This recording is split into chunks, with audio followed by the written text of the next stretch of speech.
In the dim hush before dawn, when the world holds its breath and the sky is a silent sheet of iron, a question began to rise like smoke from ancient altars.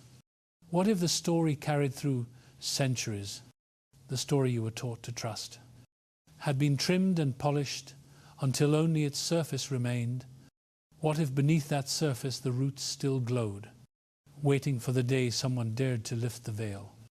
And what if that day was not in the distant past but now, unfolding as quietly as the breath inside your chest? I saw in a vision a procession moving across a vast plain of glass, the cities behind them fading like embers. Their shadows stretched long across the earth as though time itself wished to remember their shape. They walked with no banners and no torches, yet an unseen fire drifted above them like a trembling crown. Then a voice not born of wind but of memory whispered, "The greatest exodus has not passed. It approaches, and its footsteps are already on your threshold." I watched as the plain shifted, and what seemed like scattered migrants became figures weighted with ancient names, the ones the world called lost, the ones the world called broken. Yet in the hidden writings of the Most High there were not remnants but the axis of a prophecy still turning. The voice moved again, slow as a stone sinking into deep water. Signs are rising across the earth, migrations that echo footsteps of old, awakenings that pulse like stars beneath the ribs of the weary. Systems built on centuries of mastery and silence begin to tremble, and those who have carried sorrow like an iron chain feel the first fracture in the links. I saw the pages of scripture unfurl like wings, and beneath them ran threads of history and fragments of bone and whispers from buried chambers. And each thread glowed with the same color of truth, a truth layered beneath sermons, beneath classrooms, beneath the long corridors of tradition. In the truth no one taught in childhood rooms. The truth no one read from polished pulpits. They hid the patterns under dust. They folded the artifacts under stone. They clipped the passages that could awaken remembrance. Yet none of these things were destroyed. They simply slept, waiting for those with courage to see. And as the vision deepened, I knew that for the one who listens, 3 unveilings stand at the door. The first, the identity of the ancient people, will rise like a city long submerged. The second, the hands that pressed the truth into silence will be revealed for what they built and what they feared. The third, the old prophecies that once seemed distant as constellations will begin to burn in the very hour of the listener. And the listener will find themselves inside the story rather than outside it. For this is not merely religion. It is justice tightening its circle around the earth. It is identity returning to its rightful vessel. It is the ember hidden beneath centuries of ash, now breathing again. And whoever stands at this threshold will not return unchanged. I saw the vision tremble as though held between 2 worlds. Then a final question rose, heavy as judgment. Are you ready for the truth that has watched you from the shadows of your own life? Are you ready to see what has always stood in plain sight? The second Exodus is not carved in metaphor. It is the path beneath your feet. And its dawn draws near like a tide no hand can restrain. And so the voice said, "Let us begin with the evidence that will rearrange everything you thought you knew." In the quiet chamber of the vision, the pages of scripture began to shift like mirrored waters. And the faces reflected upon them rose, not as portraits painted by men, but as revelations older than any brush. I watched the text breathe and gather shape until the words themselves carried the weight of bodies and the warmth of skin. And they spoke not in arguments, not in doctrines, but in the steady truth of what had always been written, yet rarely seen. When the book of Revelation opened, its letters glowed like metal drawn from a furnace, and the figure described by John emerged through a veil of flame, The head crowned in white. not with strands that fall like silk, nor with the texture of the marble busts carved in European halls, but with the coiled whiteness of wool kissed by winter, the eyes burning with the slow fire of judgment, the feet darkened like hammered brass rising from the forge. This was not the image that adorned chapels in distant kingdoms, nor the likeness printed in children's books. This was a presence rooted in the dust and heat of the lands where prophets walked, a presence shaped by the same sun that darkened the brows of shepherds and kings. And as I observed, a weight pressed down like a long withheld confession. For this figure, this image had not been erased, only gently turned aside, softened, repainted until its strength resembled something more familiar to the thrones of later empires. Yet the text never consented to that transformation. It remained firm as stone, witness to the truth. Then Jeremiah's voice rose from the deep recess of time. His lamentation pulled from the earth like a buried cry. "I am black," he said, and the vision let the words settle like dust upon the heart. Simple, unadorned, not metaphor but identity. A prophet of God shaped by soil and sun, calling himself what he was, without fear or embellishment. The lines shone like a forgotten carving on an altar no one had visited for centuries.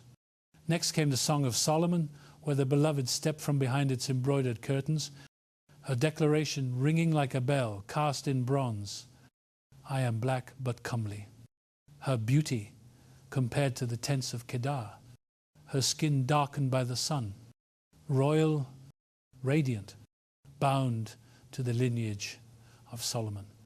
And as she walked through the vision, her shadow carried the shape of a forgotten crown, still heavy with memory.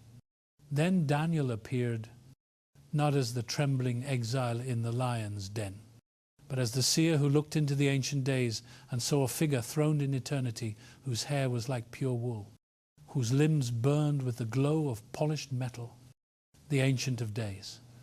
Wrapped in radiance, yet described with the same imagery found in the homes and villages of the people who lived under the relentless blaze of the eastern sun. These were not isolated verses, not scattered fragments left to whim. They were a chorus of witnesses echoing across centuries. And yet the world had been taught to see something else entirely. I saw a gallery forming in the vision. A hall lined with images painted after empire rose upon empire, each portrait smoothing lines that Scripture had sharpened, lightning shadows Scripture had thickened, and replacing the textures of wool and brass with the paleness of marble and the linen of aristocratic robes. The gallery spoke without words, showing how generations had lifted their eyes, not to the text but to the pictures crafted in their own likeness. And with each new painting, the memory of the ancient people dimmed further. The voice in the vision whispered, "They were taught to forget what the earth remembered, and the earth remembers well." I saw children sitting in wooden pews, gazing at stained glass windows, where prophets appeared with hair like northern snow and skin like winter mornings, never once suspecting that the soil beneath their own feet held truer colors than the glass above their heads. They grew older, attended schools, read books, and learned a story that had been sewn together with golden thread but emptied of its original hue. And so when the time came to read Scripture for themselves, they brought to it the images engraved in their memory rather than the images carved in the text. And the truth waited, patient yet burdened. I walked deeper into the vision and saw an old scribe sitting beside a river of ink. He dipped his brush and wrote upon a scroll, tracing every letter of Revelation. Jeremiah, Solomon, Daniel with care. And as he finished each word, the ink shimmered, dark as polished wood. Then a great hush filled the chamber. And I understood that this was not merely about images, but about inheritance, about the quiet stripping away of a people from their own story until they no longer recognize themselves in the mirror of Scripture. And the wound left by that loss ran deeper than memory, deeper than history, touching the very marrow of identity. The vision dimmed like an ember settling into ash. But a final thread of light remained and traced itself into a question meant not for the scribe nor the prophet nor the watcher, but for the one who hears these words now. So I ask you, as the light once hidden rises again, what face did you grow up seeing in Scripture? And what face do you see now? The vision shifted as though the ground itself inhaled, and I was carried to a shoreline where the sea groaned under the weight of memory. The horizon was dark, not with storm clouds, but with ships shaped like shadows carved from grief, their masts rising like skeletal towers against a sky that refused to dawn. And in that place, the ancient words of Deuteronomy stirred like embers flung into the wind, not whispered, but thundered from a scroll older than any empire. The curses shall come upon thee and overtake thee. And I felt the weight of that declaration settle upon the sand like a stone that could not be moved. The shoreline glimmered with fragments of iron, broken rings, rusted collars, shattered links, each one humming with the echo of hands that once struggled against their bite. And above every fragment the scripture unfolded, not as verses read in comfort, but as sentences carved into the living night. The Lord shall bring thee unto a nation which neither thou nor thy fathers have known. The words trembled as a gust of wind carried the scent of salt and distant forests. Then the line rose again. Thou shalt beget sons and daughters, but thou shalt not enjoy them, for they shall go into captivity. And as the words rang out, the sea swelled with cries that had been swallowed centuries ago. Cries of children torn from mothers, cries of husbands separated from wives, cries of names stripped and thrown into the abyss of forgetting. And the scroll did not relent. He shall put a yoke of iron upon thy neck until he have destroyed thee. I looked and saw iron resting on the shoulders of figures whose faces flickered between past and present, between ancient garments and the coarse cloth of the modern slave ship, between dust roads of old kingdoms and the wooden decks that carried millions toward the unknown. The images folded into each other until it was impossible to say where prophecy ended and history began. Then the sea itself parted like ink spreading across parchment, and ships emerged from the foam, towering, oppressive, built to swallow entire nations. Their hulls carved like the belly of a beast, and inside them the breath of a people caged in darkness. I walked through that darkness and felt the weight of centuries pressing against the ribs of the vessel. Bodies chained to bodies, hope chained to despair, songs drowned by the creaking of boards that carried them farther from the land that held their ancestors' bones. And without a voice of its own, the ship whispered the final line of the ancient warning. The Lord shall bring thee into Egypt again with ships, and there ye shall be sold unto your enemies for bondmen and bondwomen, and no man shall redeem you. The words lingered in the air like the final toll of a cracked bell, and the silence that followed felt heavier than the iron itself. Then the scene broke open. The shoreline vanished, and I stood in a field beneath a sun that hung low and swollen with sorrow. Men and women bent under forced labor, their hands raw, their backs scarred by whips, overseers shouting commands carved from cruelty. And I realized the vision was not anchored to one century alone, but moved through generation after generation, where the same chains took new forms. Plantation fields, auction blocks, iron collars replaced by laws, crops replaced by contracts, whips replaced by systems that pressed bodies into labor and silence.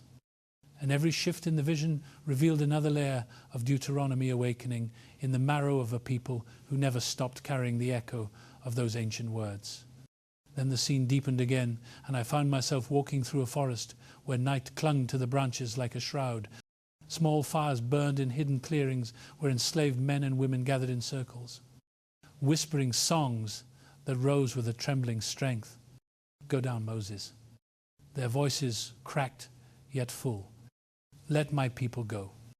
And the forest listened as though recognizing an old command spoken once before in the courts of Pharaoh. Each lyric a thread connecting the suffering of their hour to the prophecy of their ancestors. Each whispered prayer, a plea not to the masters of their captivity, but to the God who had never abandoned the covenant written into their blood.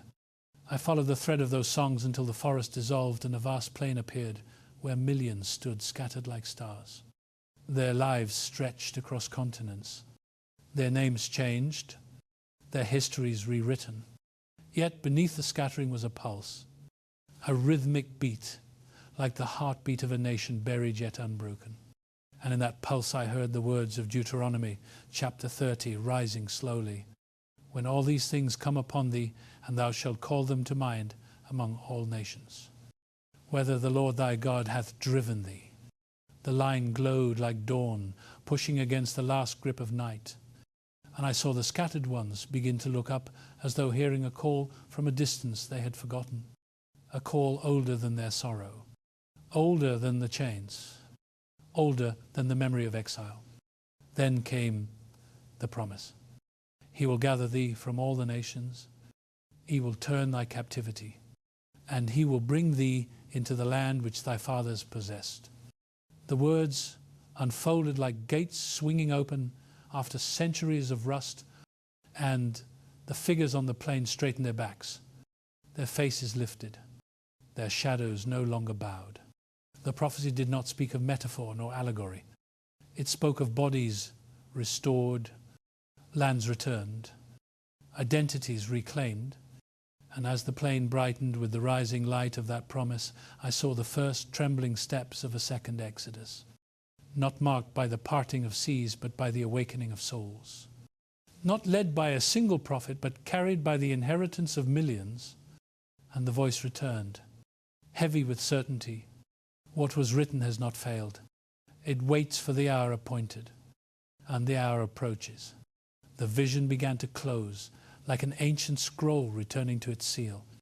Yet its final breath pressed against the heart as an undeniable truth. The chains of history had not broken the prophecy. The prophecy had revealed the chains, and now the chains pointed forward to the gathering yet to come. The vision turned again, and I found myself standing in a hall that did not belong to earth alone. Its walls were stone, yet seemed formed from the residue of centuries. And within it voices murmured in a language heavy with decree. I sensed that time itself had been summoned here to witness what men would choose to keep and what they would choose to bury. Long tables stretched across the chamber, carved from dark wood, worn smooth by the weight of decisions that would pierce the future. Candles flickered, though no wind touched them, casting trembling halos over the faces of rulers and bishops gathered for reasons that reached beyond piety. At the head of the hall sat a figure dressed in imperial robes. Constantine, the emperor whose throne was a forge of ambition and fear. His gaze did not carry the humility of one who sought divine truth, but the calculation of one who sought to bind nations beneath his rule. He leaned over maps of an empire cracking like old clay, borders weakening, armies thinning, and in that fracture he perceived a weapon not of steel but of scripture. If he could shape the faith rising among the oppressed, he could shape the hearts of those who threatened to slip from Rome's grasp. So he summoned the council, not as a seeker of the holy, but as an architect of control. The bishops arrived, draped in vestments, yet walked with steps divided by allegiance, some carrying fragments of African tradition, some shaped by teachings older than the empire itself, others already bent toward favor and safety. And I watched as scrolls lay upon the table like bodies prepared for selection. Some would be embraced, others discarded. The air felt heavy, as though prophecy itself held its breath. I saw hands lift certain writings with reverence while pushing others aside without a second glance. And beneath every gesture was a silent motive: unity for the empire, compliance for the emperor, simplicity for the masses, erasure for whatever did not serve the throne. The vision dimmed to a cold blue as I watched doctrinal lines drawn like borders in the sand. The creed formed not only from belief but from political necessity, and the leadership of the faith shifted away from the lands where apostles once walked. away from the towns where African theologians shaped the earliest thought, away from Alexandria where scholars debated mysteries with brilliance unmatched. The centre moved northward toward marble courts and imperial shadows. And with that shift, a slow bleaching began, not only of images but of memory. I saw quills scratch new interpretations, smoothing rough edges, softening uncomfortable truths, aligning scripture with the face of the empire. And as the quills moved, I heard a whisper rise from the stones. What is rewritten in the halls of power becomes gospel to the generations. The vision transported me again, and centuries folded like parchment. I saw the rise of European kingdoms expanding outward, with sails swollen by wind and greed. Their banners cast long shadows over coastlines they sought to conquer, and with them came a need deeper than conquest, the need to justify the chains they were forging. So they reached into Scripture not to seek truth, but to weaponize it. I watched as Genesis chapter 9 was twisted like a branch forced in the wrong direction. The curse of Canaan pulled into the shape of a lie. An illusion crafted with precision. Ham declared the father of Africans, though the text never spoke so. The curse stretched across entire continents, though it belonged to a single line. This lie was repeated from pulpits built beside slave markets. The same hands that blessed the bread of communion signed documents that bought human lives. And the murmur of the lie grew into a roar that justified centuries of bondage. Masters clung to it as armor. Preachers proclaimed it as revelation. Scholars canonized it in glossed manuscripts. The truth of Scripture stood unchanged, yet unheard beneath the avalanche of deceit. The vision widened, and I walked through the studios of Renaissance painters, their canvases stretched like new worlds waiting to be filled. They lifted brushes dipped in pale pigments and painted prophets with skin like alabaster, kings with faces sculpted from northern ideals, Christ himself reshaped into the likeness of their patrons. The models they chose were not shepherds of Judea nor wanderers of sun-baked deserts, but men whose reflections filled the courts of Europe. Each stroke of paint did what armies could not.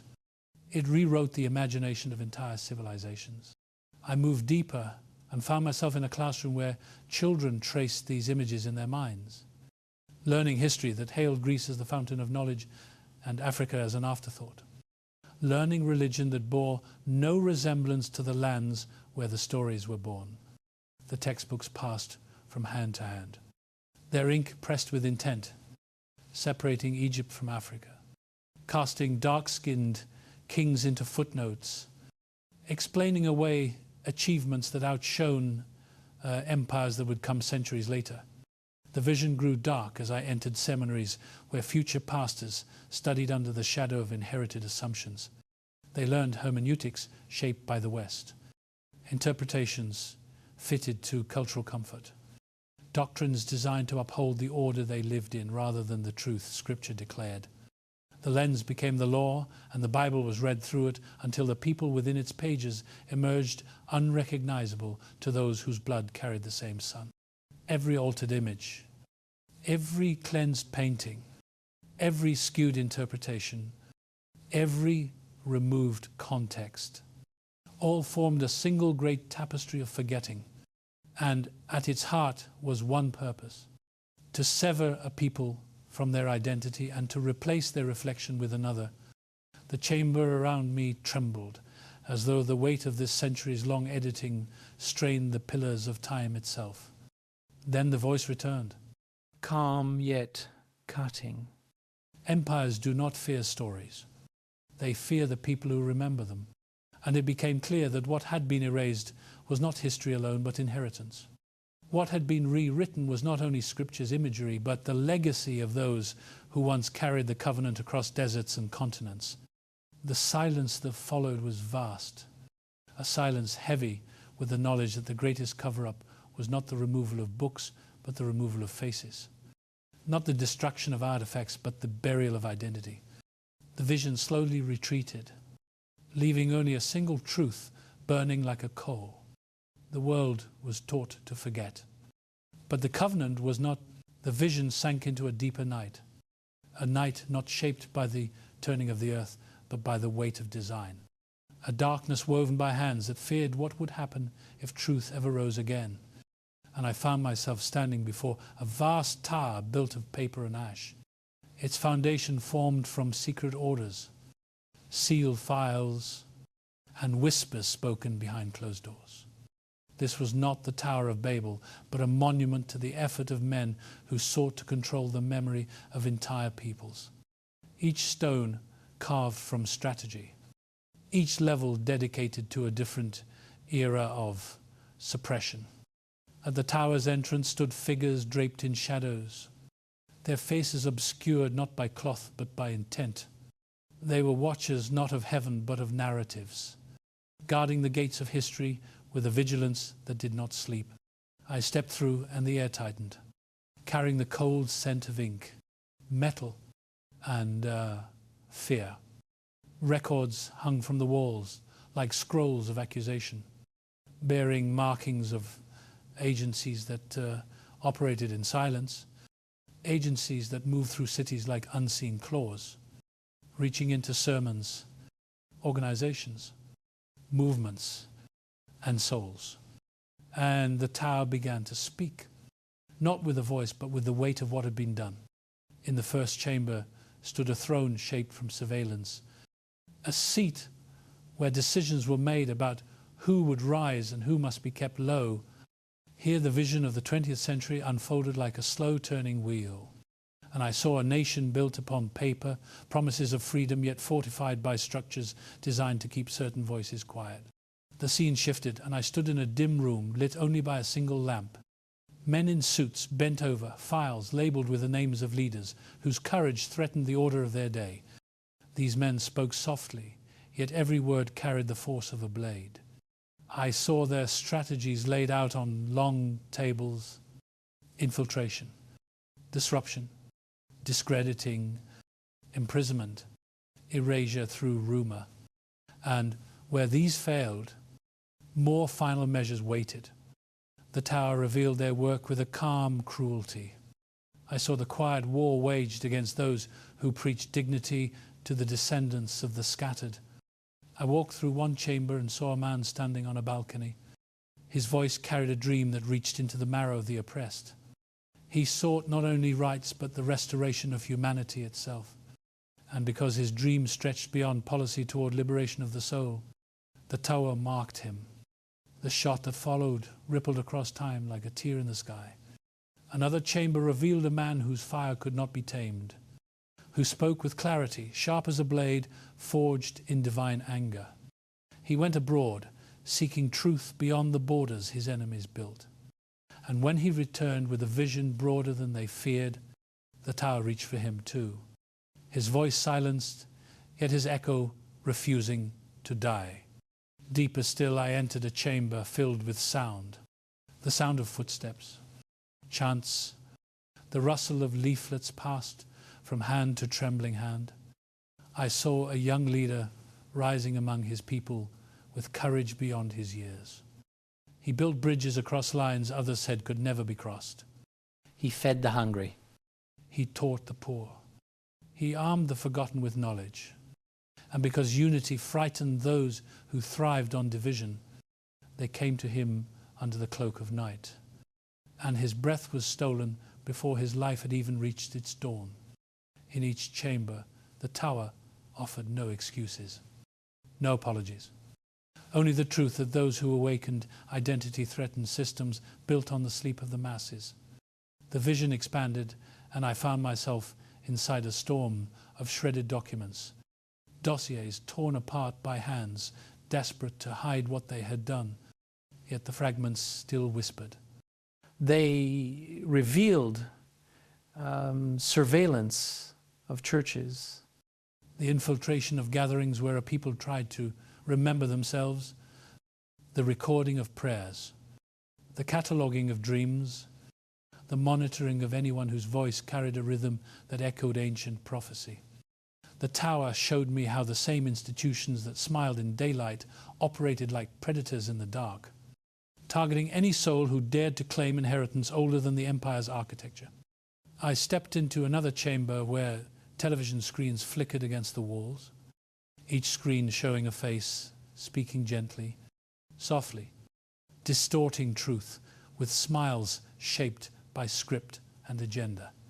Here the war was subtle, a war of narrative, where misinformation was dressed in civility and truth was painted as extremism, where those who spoke of covenant and identity were labeled as threats.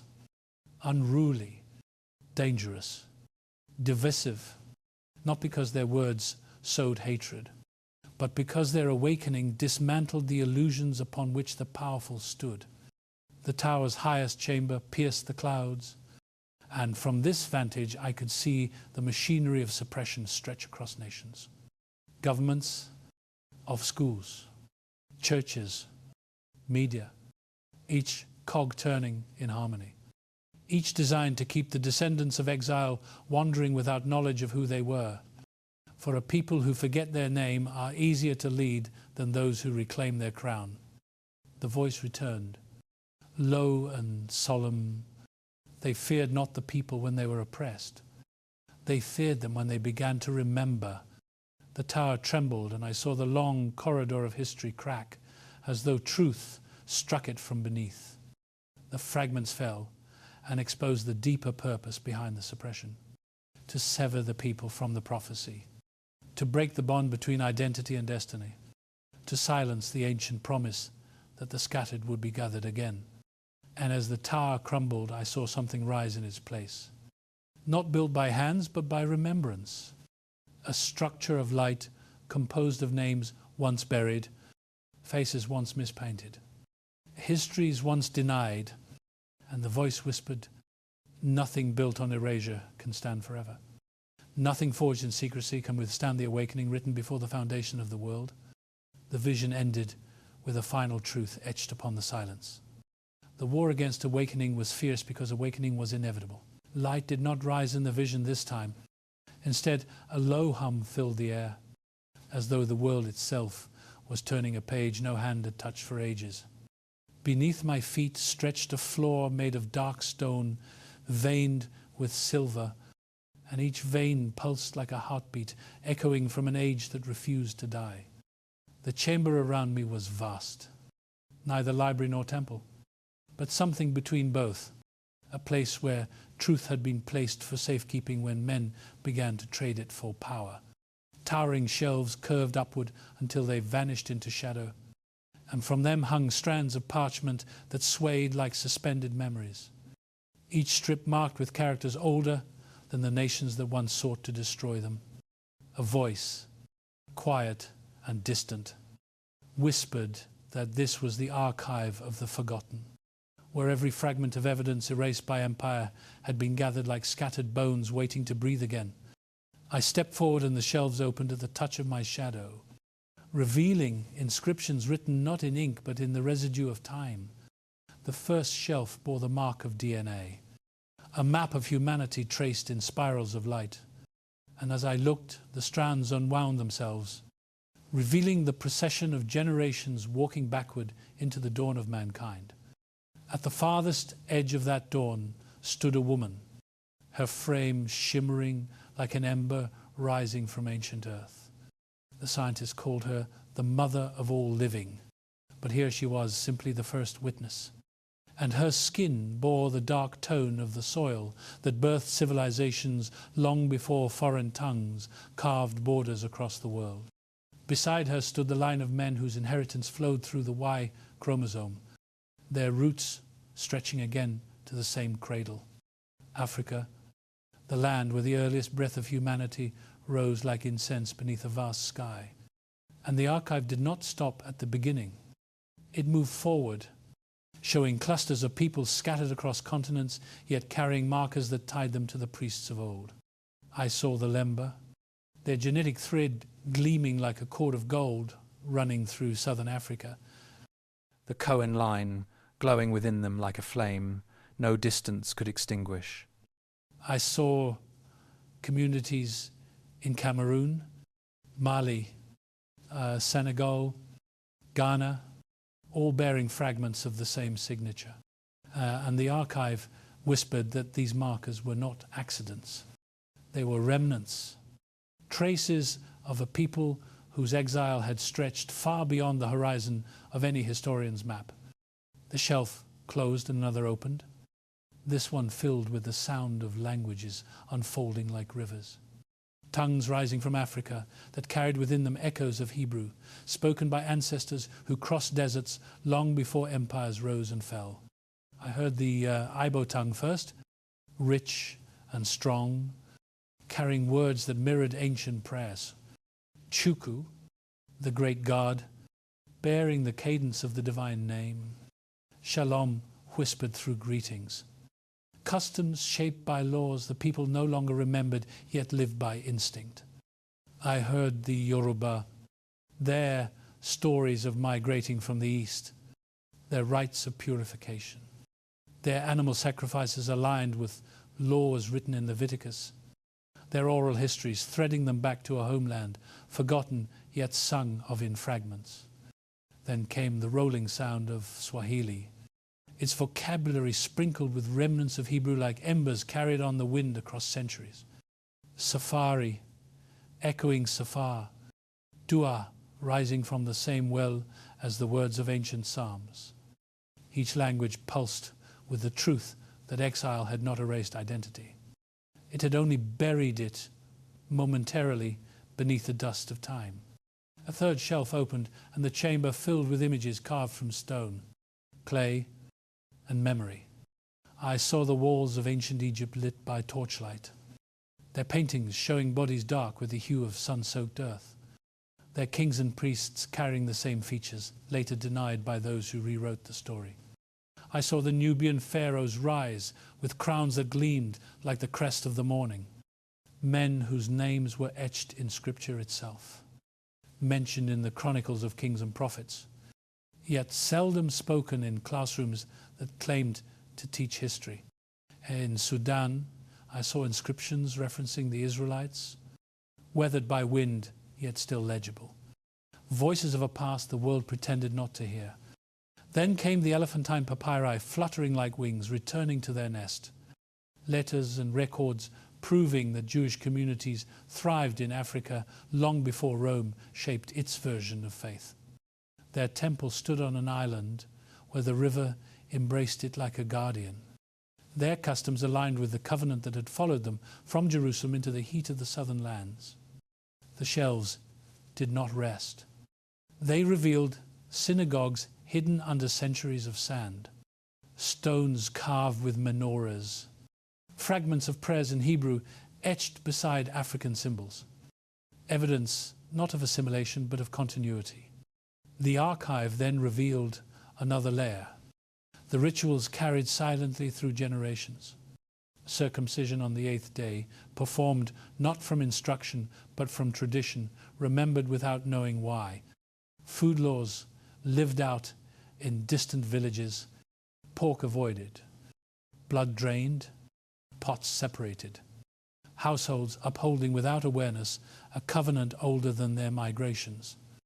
I saw communities resting on the 7th day, not out of doctrine but out of rhythm, their calendars quietly echoing Sinai, their songs layered with references to Zion they had never read, yet somehow remembered, and then the chamber darkened as new voices rose. The voices of enslaved ancestors, singing spirituals, melodies woven from scripture they clung to in the dark holds of ships. Let my people go, drifting through the air like smoke from a sacred fire. Those songs were more than lament. They were keys, coded testimonies linking their suffering to the suffering foretold in Deuteronomy. Living proof that memory can survive chains. The archive pulsed once more with a light that surrounded me like a mantle. And the voice spoke. Evidence hidden from men cannot be hidden from time. What empires bury, the earth preserves. What scholars erase, the blood remembers. The chamber began to close, its shelves returning to stillness as though waiting for the next soul bold enough to enter. And in the silence only one truth remained burning in the air. The forgotten were never forgotten. They had been preserved in the archives of the world itself. A trembling glow filled the vision. Not the brilliance of full daylight, but the faint radiance that appears when history turns upon its hidden hinge. It was the light of moments that seem small as they unfold, yet shake the foundations of ages once their meaning is revealed. And into this half-light, I saw a coastline appear, warm winds moving across sand, where footprints gathered as though an unseen procession had begun. It was a year the world called ordinary, but heaven had marked it long before men learned to measure time. And as the shoreline sharpened, I realized it was the western edge of Africa, the place where the wounds of the first scattering bled into the sea, now transformed into a threshold for return. I saw crowds arriving from distant continents, their faces carrying the echo of lands where their ancestors had labored under chains. Some stepped from plains with trembling hands. Some walked through stone passages once carved for imprisonment, and as they emerged into the sunlight, they wept, not from sorrow but recognition. The year of return was its name among nations, but in the vision it was called the stirring of the bones. For the children of the scattered had come to touch the earth that once lost them. The gates opened as though responding to a prophecy older than empire, and the people who were once driven from the continent by force now crossed its borders by choice. They came from cities heavy with steel and memory, from islands shaped by storm and survival, from the heart of nations that had once chained their ancestors in darkness. Each step was a reversal, each breath an unwinding of injustice. I saw them walk through the door of no return, a passage once used to funnel millions toward ships, yet now traversed in the opposite direction. And the act became a ceremony of remembrance, reclaiming healing. Some placed their palms upon the stone walls, whispering names carried in their blood, though forgotten by their tongues. Others knelt and let the earth fall through their fingers as though picking up fragments of a story stolen from them.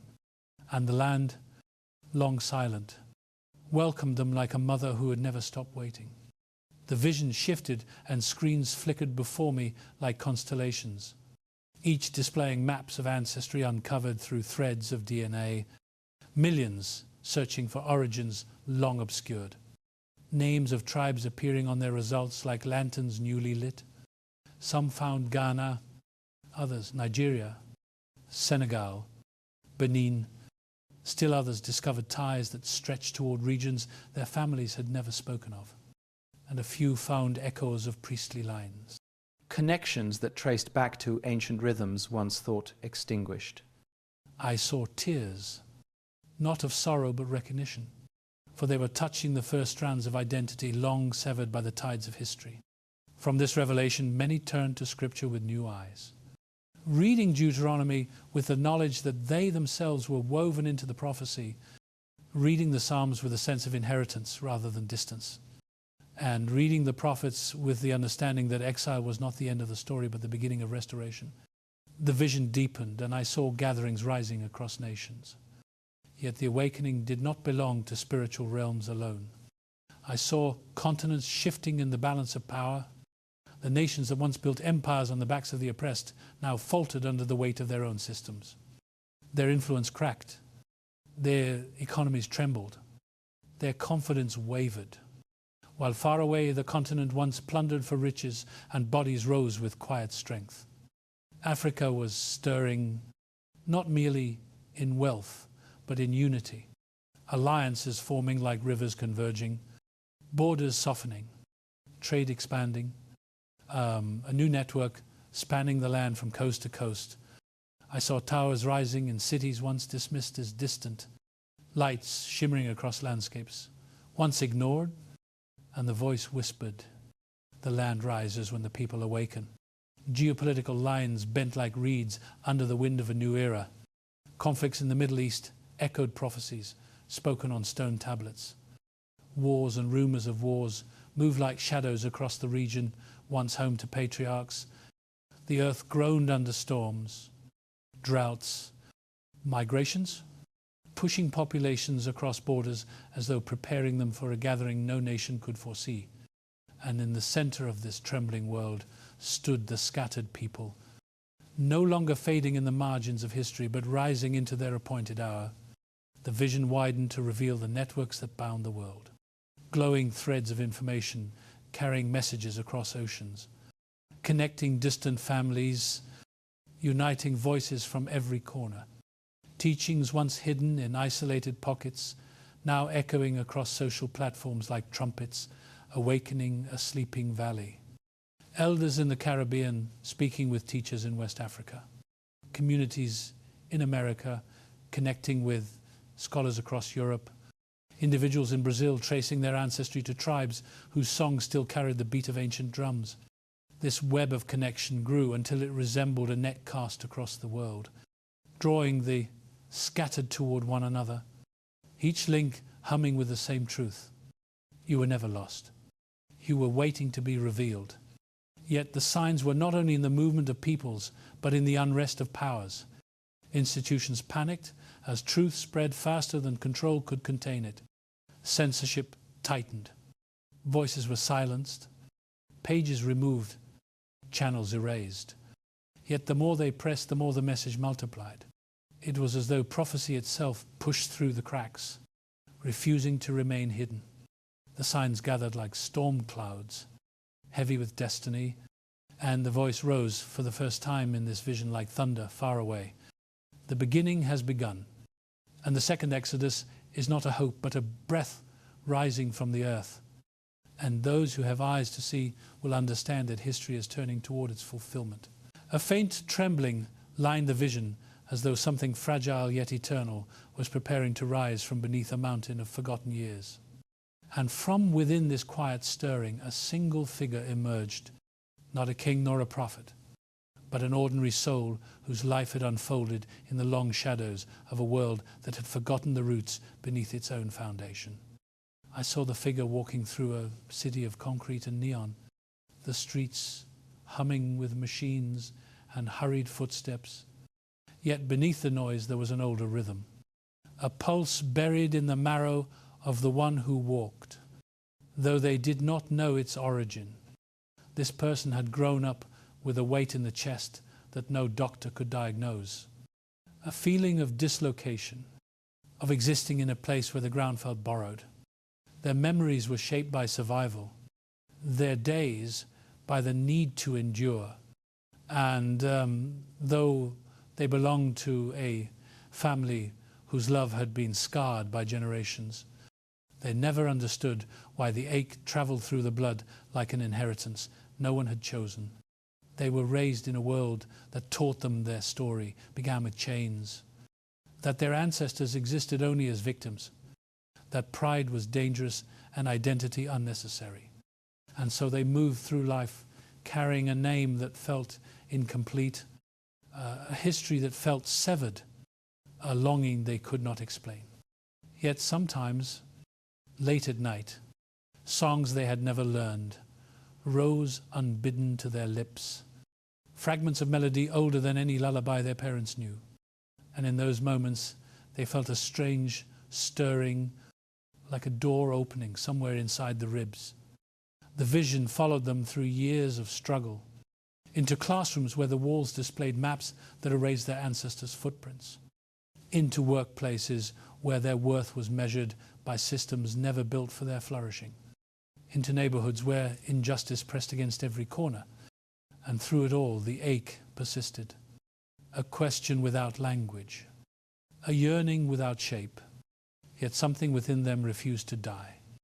One evening, when the air outside carried the distant hum of a storm, the figure sat alone, scrolling through the glowing window of a screen, searching for meaning without knowing what they sought.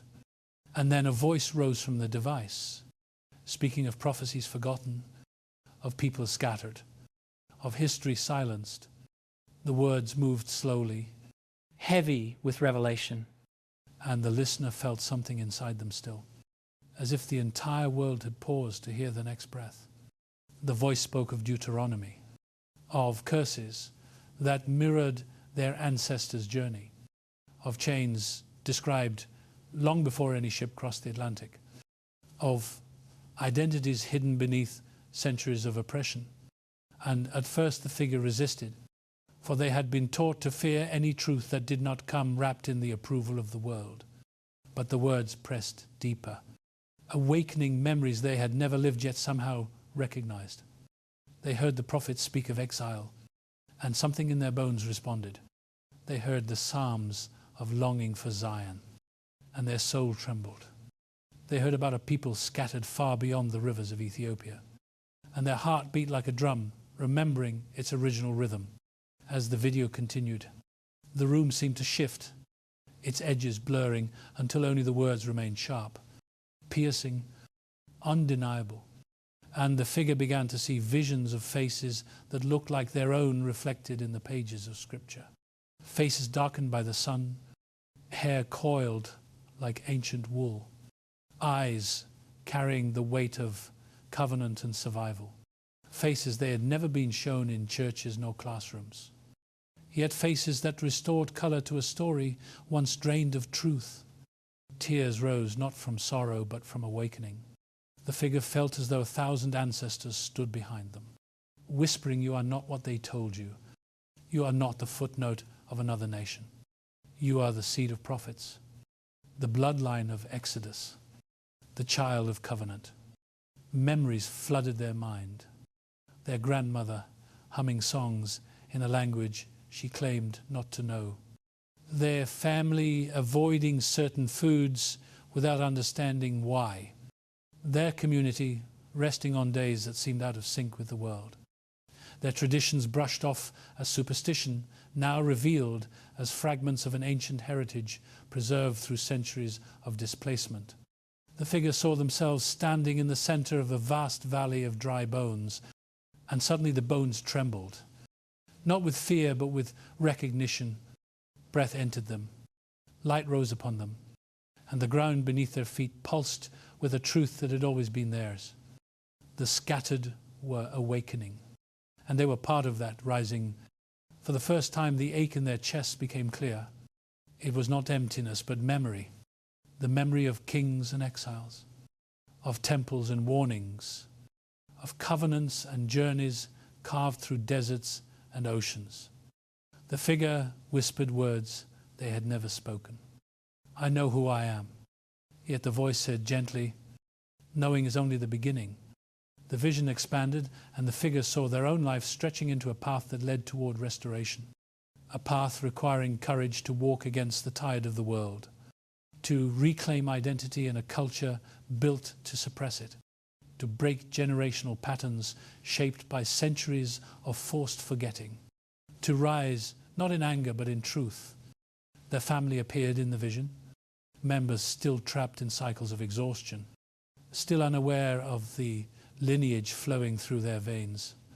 And the figure felt a responsibility form within them, a calling to become a bearer of remembrance, the one who would awaken others as they themselves had been awakened.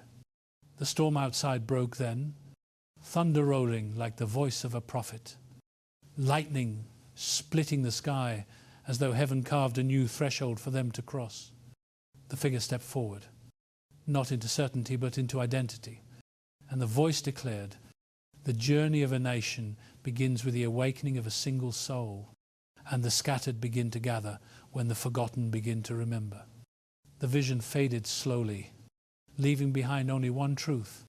The second Exodus begins not with a crowd, but with one person who finally remembers their name. The vision opened again, not with a landscape nor a chamber nor a forgotten shoreline, but with a single breath suspended in the air, a breath that belonged to the moment before a choice. For there are hours in which destiny does not thunder nor whisper. It simply waits, and the soul standing before it must decide whether to follow the familiar shadows or step into the uncharted radiance rising just beyond reach. In that breath, I saw countless faces, the faces of those who had listened, who had felt the trembling of truth in their bones, whose hearts stirred when the echoes of prophecy brushed against wounds they had carried since birth. Some faces were filled with awe, some with fear, some with the weight of recognition that once you know the truth, you can no longer return to the world as it was. And the voice that guided the vision spoke not as command nor decree, but with the solemn gentleness of a shepherd calling a scattered flock. You have heard what the world tried to bury. You have seen what empires sought to rewrite. Now you must choose what you will do with what has been revealed. Before me stretch two paths, one woven with comfort, the other carved from truth. The path of comfort shone with the pale glow of familiarity, lined with the teachings that asked nothing, demanded nothing, disrupted nothing. It offered safety in silence, inheritance traded for acceptance, identity exchanged for ease. But this road was built upon forgetting, built upon centuries of bending the story to fit the world rather than bending the world to reveal the story. The other path, the path of truth, carried no such ease. It rose like a narrow ascent through mountains of resistance, its stones marked by the footprints of prophets and ancestors who walked it long before. Its air was sharp, its ascent demanding, but from its heights the inheritance of a people could be seen clearly, undistorted, unashamed. This was the path that required the soul to stand firm when mocked, to question teachings wrapped in tradition but hollow in truth, to confront systems shaped by the comfort of those who rewrote the narrative, to embrace an identity older than colonial borders, older than the chains that sought to define the descendants of the scattered. As I looked upon these paths, the faces around me flickered, some stepping back toward the familiar glow, their hearts overwhelmed by the cost of awakening. But many others stepped forward, drawn by a fire kindled deep within. a fire that whispered, "You were not born to remain asleep. You were born to rise."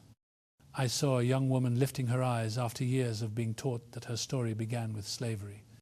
She placed her foot on the path of truth, reclaiming the lineage that had been stripped from her. I saw a man burdened by the weight of generational sorrow lift his head as he realized he came from prophets, kings, exiles, and covenant bearers, not from nameless chains forged by strangers. He stepped forward too. I saw elders, long accustomed to silence, stand straighter as they recognized memories passed through their blood. Rituals once dismissed as superstition, now illuminated as inheritance. They too chose the ascent. And then the vision turned toward those who did not share the ancestry of the scattered, but who loved the God of Abraham, Isaac, and Jacob. They stood at the crossroads as well. For truth requires justice from all who claim to follow the Most High. They were summoned not to jealousy nor fear, but to humility, to listen, to unlearn, to aid in the restoration of those wronged for centuries, to abandon false narratives that upheld division and instead stand with the awakening of Israel as prophecy demands. For unity without truth is an empty tower destined to crumble, and truth without justice is a song without breath. The voice rose again, asking, if you claim to love the light, will you refuse its rising simply because it challenges your comfort? The question spread across the vision like the sound of a ram's horn, each soul forced to confront its own reflection. For the path of truth requires labor, discipline, study, courage, the willingness to search Scripture without the filters imposed by history's conquerors, the commitment to understand the prophets through their own bloodlines rather than the paintings of foreign courts, the humility to see that the story of salvation was birthed in lands and among peoples whose faces have been whitewashed beyond recognition. The path of truth demands that one revisit the context erased from sermons and textbooks, that one confront the structures that profited from miseducation, that one stand in solidarity with the scattered as they awaken, offering support rather than resistance.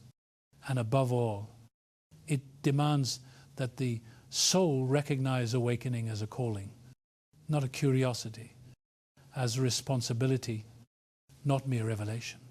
For truth without action is a seed left unplanted, and revelation without transformation is a storm that gathers but never rains.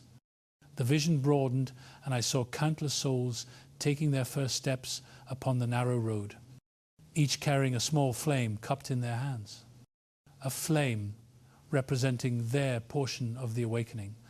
And as they walked, the flames grew steady, merging into a river of light that wound its way across continents, through deserts, through cities, through the remnants of old empires, a river formed not by grand gestures but by individual choices, consistent, courageous, unwavering. The voice spoke one last time in this vision, its words heavy with tenderness and warning. The time of ignorance has passed. The truth has reached your ears. The Most High has stirred the hearts of the scattered, and the world stands at the edge of fulfillment. Will you walk the path carved for your identity? Or will you return to the safety of forgetting? The vision faded slowly like a lamp finishing its oil, but its final echo lingered long after. The path is before you, and the hour to choose has come. A solemn hush settled over the final vision, the kind of silence that arrives when the turning of ages draws near. And in that silence the earth opened into a vast plain, wide as the horizon and deep as the memory of nations. A valley littered with bones bleached by centuries of sorrow, each bone carrying the trace of a name once spoken by the lips of ancestors, each fragment bearing the echo of journeys through deserts, chains, exiles, and forgotten histories. The air was still heavy with the weight of what once seemed irreparable, and for a moment the valley appeared lifeless, as though the world had abandoned hope that these scattered remnants could ever rise again. Then a wind stirred, slow at first, drawing a murmured breath from the edges of the plain. The sound moved like a whisper carried by eternity, and I recognized it as the voice that had guided every revelation. Speak to these bones. The voice said, not as command, but as remembrance. And as the words crossed the air, the bones trembled, quietly, almost imperceptibly, as though hesitant to believe what they heard. Then the trembling grew, bones sliding toward bones, joints finding their rightful places, the long-buried fragments assembling with a purpose older than exile. Sinews stretched across them like threads of dawn weaving a new tapestry. Flesh rose upon them like the restoration of memory, and breath entered their forms as though drawn from the heart of creation itself. They stood, not as an army of conquest, but as a multitude restored, a people once scattered across continents, now summoned to rise by the voice that had never forgotten them. The valley brightened as though dawn pressed its first light upon the earth, and in that glow I saw faces lifted, no longer bowed by shame, no longer hidden by the distortions of history, but radiant with the recognition of identity, kingship, covenant, and purpose. I saw elders whose eyes had carried the weight of generations now shine with a quiet triumph. I saw children stepping forward as though guided by memories not their own. I saw men and women who had wandered through the deserts of modern injustice, now standing upon a soil that called their names. They were the fulfillment of the promise, the living echo of Deuteronomy that had waited through centuries of silence, the prophecy that spoke not only of scattering but of gathering, not only of captivity but of return, not only of loss but of restoration. And above them rose a path leading toward a land not merely of geography but of destiny, a homeland shaped as much by covenant as by soil. The world trembled as the multitude stepped forward. Not with haste, but with the solemn grace of those who understand they walk in the steps of their ancestors. The voice rose once more in the vision, not with thunder, but with the clarity of truth made whole. What was scattered will be gathered. What was forgotten will be restored. What was broken will be healed. And as the multitude moved, the dawn broke open fully, casting its gold across the earth like a mantle. Then the vision quieted, and a prayer formed within the light, rising as though spoken by every soul who had awakened. Most High, who watched over the scattered through the long night of exile, gather your people from the four corners of the earth, strengthen the weary, restore the broken, illuminate the path for those who seek their inheritance. Let the breath that moved through the valley move through our hearts. Let the truth long buried rise with unshakable clarity. Teach us to walk in remembrance, humility, and courage. Guard us from pride and guide us in justice. For the return has begun and the dawn draws near. As the prayer faded, the vision dimmed like a lamp whose purpose had been fulfilled. And one truth remains suspended in the quiet. Exodus 2 is rising, and all who hear the call must prepare their steps for the path ahead.